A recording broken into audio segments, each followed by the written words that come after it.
tertua tadi itu perjanjian. ditulis tahun 3 sebelum Masehi. Itulah namanya kitab Septuaginta. Itu tertulis dengan bahasa Romawi. Sementara Musa berbahasa Aramaik, berbahasa Ibrani. Septuaginta nggak? Gini saya kasih tahu, tunggu contoh. Kitab yang lebih tua dari Septuaginta itu tidak ada. Jadi dengar dulu. Kamu menolak Septuaginta. Musa itu hidup 1500 tahun sebelum Masehi. Sementara kitab Septuaginta itu ada abad ketiga sebelum Masehi. Jadi ada perbedaan 1400 tahun lebih dari Musa ke Septuaginta. Gini loh, dengar dulu. Kamu menyebutkan tahun itu, kamu menyebutkan tadi ayat itu menyatakan bahwa ada pencipta. Sebelumnya sudah ada pencipta yang sesungguhnya menyatakan hal seperti itu. Kenapa kemudian pencipta juga mengulang lagi bahwa sesungguhnya aku begini-gini? Itu pencipta apaan? Kok terlambat datangnya bahkan 2 kali mengulang? Pencipta itu sekali saja sudah dinyatakan di tahun lama. Udah sekali, nggak perlu lagi nanti di tahun kemudian dia menyatakannya lagi. Artinya itu adalah sosok yang lain. Yang kalimat yang kamu sebutkan tadi sudah dari jauh-jauh dulu ribuan tahun sudah disebutkan bahwa dialah pemilik bumi ini. Gitu loh. Nggak perlu disebutkan lagi di tahun 600. Itu menandakan bahwasanya Tuhan yang berfirman itu Tuhan yang sama. Jadi kalau kamu bertanya tahun, maka kamu fatal. Kitab kamu itu ditulis tahun abad ketiga sebelum Masehi, sementara Musa 1500 tahun sebelum Masehi. Kitab Musa itu tidak ada. Gini saya kasih tahu. Yang ada hanya Septuaginta, itu pun itu pun salinan dari orang-orang Romawi. Iya. Musa itu tidak berbahasa Romawi tapi berbahasa Ibrani atau Aramaik. Iya, udah betul. Jadi Tuhan yang sebelumnya kenapa itu Septuaginta yang kalian yakinin sebagai suci? Dengar dulu Pejongeman. Tuhan yang sebelum itu tidak akan pernah menggunakan bahasa Arab sampai kapanpun. Paham kamu? Semuanya tuh ada di dalam Ibrani, Yunani, ya. Bahasa-bahasa yang sebelumnya tidak akan pernah sampai ke bahasa Arab yang seperti ayat yang kamu tuliskan. Apakah Septuaginta itu Al-Quran? Suaranya kecil. Apakah Septuaginta itu Al-Quran? Kecil banget. Septuaginta itu Al-Quran. Oke, Septuaginta itu yang diceritakan oleh Al-Quran bahwasanya kitab-kitab Nabi terdahulu telah dirubah-rubah. Bukan Al-Quran. Dengar dulu. Dan Septuaginta itu bukan Taurat. Septuaginta itu juga bukan Taurat. Septuaginta itu bertentang isi Septuaginta itu Al-Quran melenceng jauh. Ya. Siapa yang memvalidasi Septuaginta itu adalah firman Tuhan. Sementara Septuaginta itu ditulis 1500 tahun setelah Musa. Aduh, kamu tahu apa sih Pejuang Iman tentang kanonisasi? Ya dijelaskan, justru karena saya tidak tahu saya bertanya. Kanonisasi Alkitab itu merujuk semua kitab-kitab apa yang ada di dalam berbagai bahasa sehingga nanti disatukan dan akan disebarkan dalam berbagai bahasa di seluruh dunia ini. Jadi tidak ada masalah menuliskan dalam bahasa dan bangsa apa. Intinya tidak akan pernah dinarasikan dalam bahasa Arab itu loh. Paham? Sementara gini, Musa kan hidup 1500 tahun sebelum Masehi.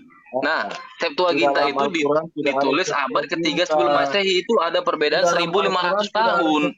Iya, semua itu. Siapa yang bisa memvalidasi bahwasanya Septuaginta itu bukan tulisan tangan manusia yang mengarang-arang? Kamu tuh bisa bilang mengarang dari mana? Sampai hari ini belum ada jurnal yang mengantitesiskan Alkitab. Kamu kok lebih hebat dari orang-orang yang sudah menulis? Karena 1500 tahun loh jaraknya. Iya, itu katamu. Dari zaman Musa. Iya, katamu. Di dalam jurnal-jurnal internasional tidak pernah dipermasalahkan. Coba sebutkan fakta. Coba sebutkan faktanya. Kita menjilid kemauannya dia sendiri, kesimpulan dia sendiri. Iya, kamu ya, tuh jadi hanya mengklaim. Kita itu Mas. Makanya gini ya, setiap kejadian yang di Alkitab itu sesuai dengan sejarah-sejarah. Makanya tadi yang kayak misalnya Sodom dan Gomora itu memang terjadi. Buktinya sejarah juga menyatakan itu. Misalnya kayak kejadian laut dibelah di zaman Musa, itu juga sejarah juga mendukung sesuai dengan Alkitab. Jadi kamu jangan mengklaim itu adalah karangan manusia. Jadi kalau Ishak menikahi Ribka usia 3 tahun itu tidak ada nikah, dinikahi usia 3 tahun. Hoak sudah terlalu. Kamu baru ikut Makanya diskusi jangan apa gimana? mengklaim. Yang nggak tahu jangan mengklaim. Urusi Al-Quranmu yang disalin dari Alkitab dan sejarahnya, yang penyalinnya nggak tahu baca. Udah selesai.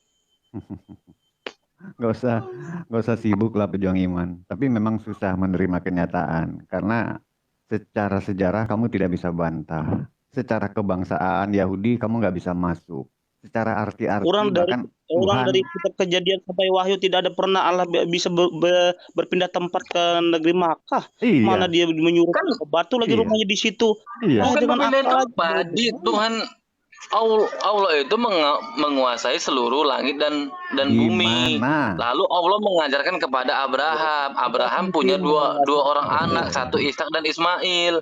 Ishak diajarkan tentang Allah, dan Ismail diajarkan juga. Ismail lahir dan besar di tanah Arab sehingga berkembanglah Arab, beriman kepada Allah SWT.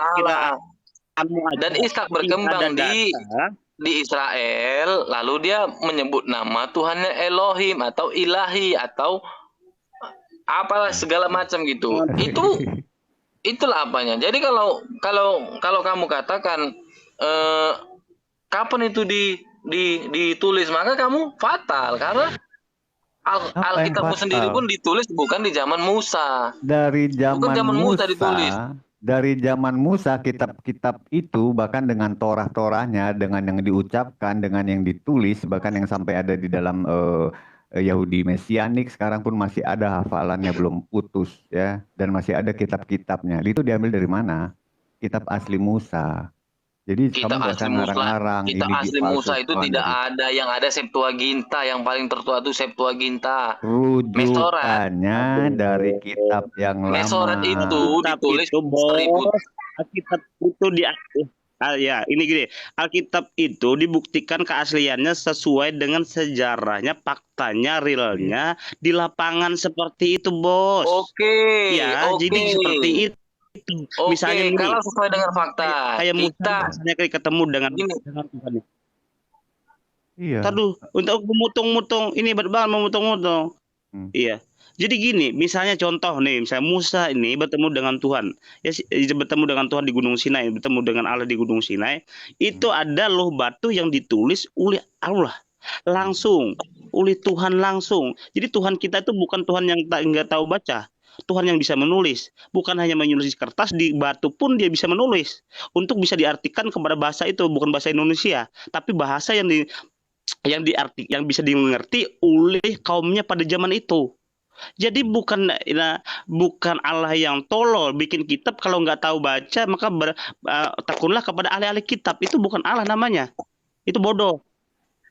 Ya seperti itu. Oke. Jadi ada pembuktian, dan kemudian pembuktian kapan dan di mana, buktinya siapa, kebesarannya itu di mana. Oke, tadi kamu katakan dan pengajarannya juga jelas. Tuhan Yesus mengatakan jangan kasihilah sama manusia seperti dirimu sendiri. Apa yang dibawa Muhammad itu perang kemana-mana, dan kamu jangan mengingini jangan mengingini perempuan. Kalau engkau melihat perempuan dan mengingini engkau sudah zina. Ini apa? Baby ini kemana-mana, istri 4, 3, 2, 3, 5, 6, 10, bermacam-macam. Jadi nggak ada kemuliaan Tuhan di dalam dirimu. Jadi gini, ajarannya bertentangan dengan ajaran Tuhan yang sesungguhnya. Oke. Tadi dikatakan gini ya, tunggu dulu. Saya bicara sebentar, Bang. Saya pejuang iman ini jangan tertipu oleh Bang Mamat ya, jangan tertipu oleh Bang Mamat, jangan tertipu, itu aja. Bang, jangan tidak tertipu. apa-apa. Gini, saya tadi kamu katakan Alkitab itu ditulis berdasarkan sejarah-sejarah nyata yang telah terjadi. Lalu kita baca di ayat Wahyu 12 pasal 6. Perempuan itu lari ke padang gurun di mana telah disediakan suatu tempat baginya oleh Allah, supaya ia dipelihara di situ 1260 hari lamanya. Pejuang iman, saya kasih tahu dulu. Kamu membaca Wahyu, kalau membaca Wahyu itu gambaran yang akan datang. Jangan kamu menuntut sudah terjadi. Kita sedang menyatakan belum yang selesai. terjadi Saya dulu dan ada di dalam sejarah, bukan yang akan datang. Saya belum selesai. Lalu di Wahyu 12 ayat 7 dikatakan, Maka timbullah peperangan di sorga. Mikael dan malaikat-malaikatnya perang melawan naga, dan naga itu dibantu oleh malaikat-malaikat. Nggak usah jauh-jauh ke sorga. Kalau dibilang katanya berdasarkan sejarah yang terjadi, apakah naga itu ada?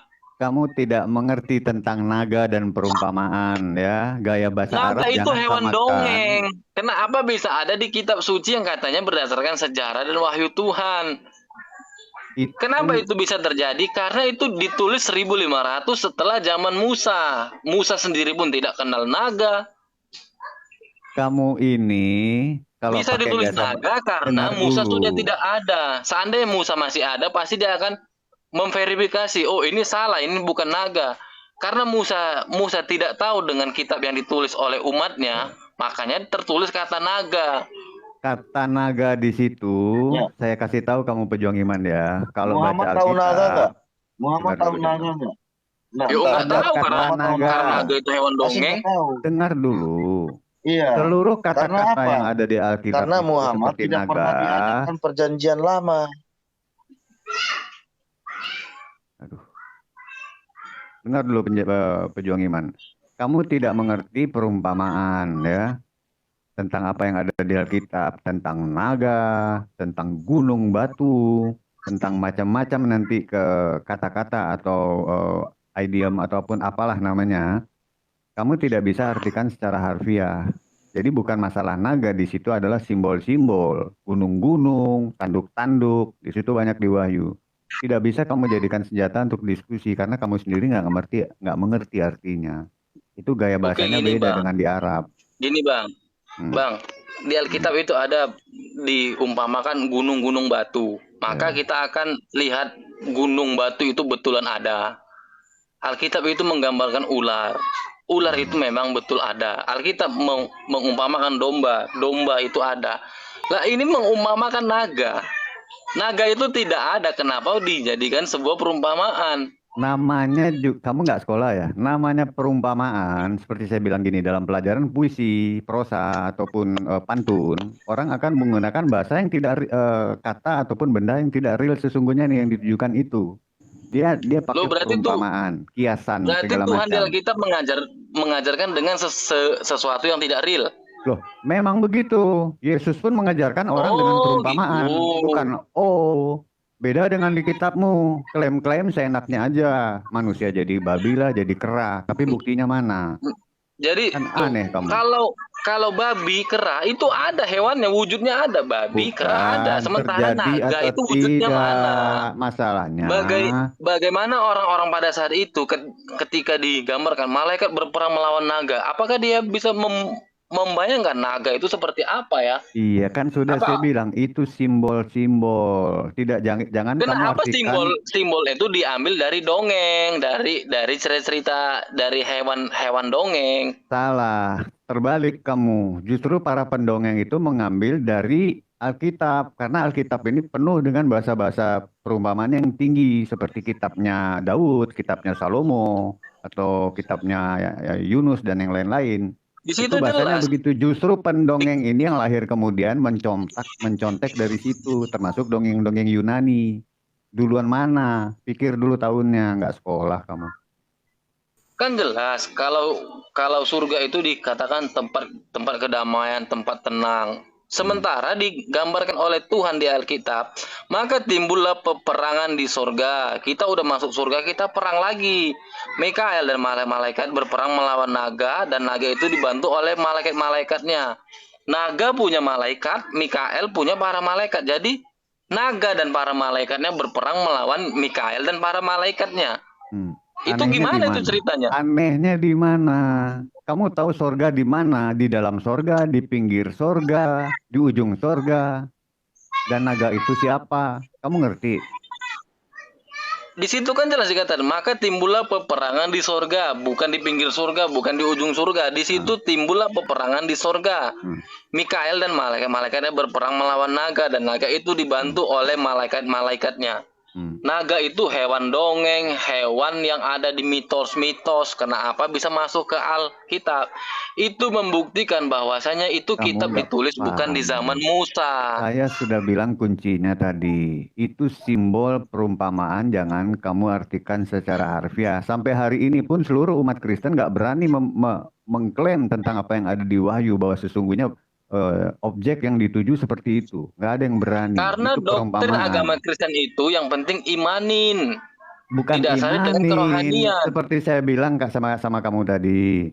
Jangan bicara tentang babi dan kera. Kalau ternyata ada yang dikutuk tidak menjadi babi, tidak menjadi kera. Karena memang tidak mungkin. Dan itu bukan perumpamaan. Gini, sekarang babi wujudnya kan ada, kera kan ada. Masalahnya bisa jadi kera dan babi itu adalah keturunan dari orang yang dikutuk itu kan? Yang saya maksud bukan masalah babi dan keranya. Dia mengklaim menjadikan manusia babi dan kera. Terjadi nggak? Ada bisa jadi lebih tahu babi dan kera? Buktinya sekarang ada babi dan kera. Kamu kayak anak SD diskusi dengan bisa saya. Jadi itu anak keturunannya. Bukan. Sekarang yang jadi pertanyaannya, saat itu orang dikutuk jadi babi dan kera. Itu intinya. Terjadi nggak itu ucapannya menjadikan manusia babi dan kera? Itu baru klaim, baru aneh. Itu bukan perumpamaan, itu ngaco gitu loh. Paham? Gak usah kemana-mana diskusinya. Intinya kamu buktikan Allahmu eksis nggak? Itu masalahnya. Allahmu pencipta langit dan bumi apa bukan? Itu aja kembali lagi. Yohanes di Pulau Patmos ya, di Pulau Patmos, Patmos ya. Jadi ini kemana iman ya, pejuang iman ini tentang wahyu nih, tentang wahyu. Wahyu itu kan nubuatan. Ya. Ini ada firman Tuhan nih. Ya.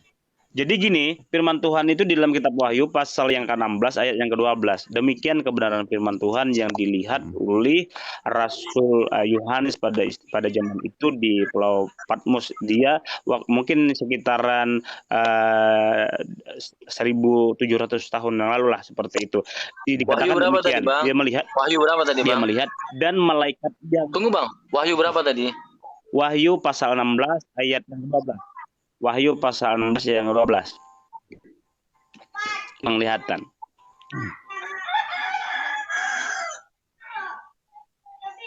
Ya, lanjut. Dan malaikat yang keenam menumpahkan cawannya ke atas sungai yang besar, sungai Efrat. Lalu keringlah airnya, supaya siaplah jalan bagi raja-raja yang datang dari sebelah timur. Jadi Sungai Efrat itu kering dilihat oleh Rasul Yohanes pada zaman itu. Padahal nubuatan itu 2000 tahun yang lalu. Sampai sekarang ini, coba kamu klik di Google atau kamu lihat di Google Sungai Efrat itu kering apa kagak? Padahal Sungai Efrat itu adalah sungai yang sangat terbesar di situ. Nah, ini adalah nubuatan-nubuatan yang akan terjadi. Jadi ini salah satu nubuatan yang sudah tergenapi. Berarti ini akhir-akhir dunia ini adalah bagian yang materai yang ke-6 seperti itu. Dan malaikat yang ke-6 malaikat yang ke-6 maksudnya sini. Dan malaikat yang ke-6 menumpahkan cawannya ke atas sungai yang besar, Sungai Efrat, lalu keringlah airnya supaya siaplah jalan bagi raja-raja yang datang dari sebelah timur. Jadi sekarang ini coba kamu klik Sungai Efrat, yang sungai yang besar itu, yang dimana dari perjanjian lama sampai perjanjian baru itu disampaikan bahwa itu sungai yang besar, sekarang kering. Itu benar-benar kering. Itulah yang namanya penglihatan, itulah namanya nubuatan. Beda dengan orang sebelah. Oke Bang, gini Bang.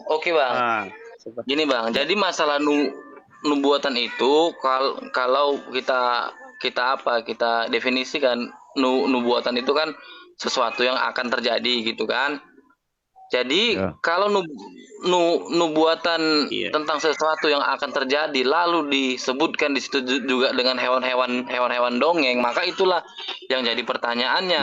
Ini abang bilang tadi di Wahyu 16 ayat 12 itu nubuatan tentang keringnya sungai Efrat, dan abang harus lihat di ayat 13. Dan aku melihat dari mulut naga. Lagi-lagi dikatakan naga, padahal naga itu hewan dongeng. dan dari mulut binatang. Jadi sungai Efrat diperumpamakan di kering dalam itu, situ dilihat itu adalah raja iblis, kuasa jadi kegelapan. gini bang, Nah, jadi gini itu bang, berbicara tentang naga, kalau ular. kalau benar-benar kitab-kitab itu dari Allah, maka Allah tidak mungkin menubuatkan sesuatu hal itu dengan hewan-hewan dongeng. Apalagi sekarang abang bilang sungai Aduh, Efrat itu kering. Kering itu dan aku melihat dari mulut naga. Naga lagi hewan dongeng lagi, hewan Ini loh, dongeng lagi. Pejong Iman, saya kasih tahu urutan ceritanya aduh. ya, gini. Anda menginterpretasikan naga di tahun sekarang. Orang dulu menyebut naga itu adalah iblis, ya. Tidak ada membayangkan dongeng-dongeng yang seperti ada di kepalanya sekarang ini.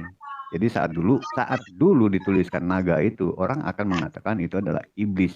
Tapi kemudian berkembang menjadi dongeng sekarang seperti naga yang ada Anda pikirkan, oh naga seperti ini. Jadi intinya pakai pemikiran lama tentang naga kalau di Alkitab, gitu loh. Wah, cabut deh. Apa nih si Janto? Gitu loh. Iya, supaya tinggal satu aja seperti itu. Ya. Ya udah itu aja Pejuang Iman. Nggak usah kemana-mana lah. Terlalu banyak topik yang kamu bawain. Buktikan Allah mau eksis itu aja. Ya oke lah semua teman-teman di sini ya, Pejuang Iman, makasih udah naik. Ya. Jadi semoga apa yang kita lakukan ini bermanfaat bagi teman-teman yang di bawah. Saya juga mau kerja ya, mau kerja lagi. Jadi Oke bang, hati-hati di jalan ya kita bang. sambung lagi. Jadi apapun yang kita sampaikan ini, apa yang kita diskusikan ini, moga-moga aja menambah ilmu, menambah pengalaman, menambah pengetahuan dalam kehidupan kita, dan bisa menjadi berkah dan menjadi berkat bagi kita semua, seperti itu. Sebelum kita menutup, kita berdoa ya Bang Iman ya, Pejuang Iman ya semua ya, Silvan ya, kita berdoa ya. Tuhan Yesus, terima kasih atas kebaikan Tuhan, kemurahan Tuhan yang telah menyatukan kami di tempat ini, khususnya berdoa bagi Pejuang Iman, Engkau berkati kehidupannya,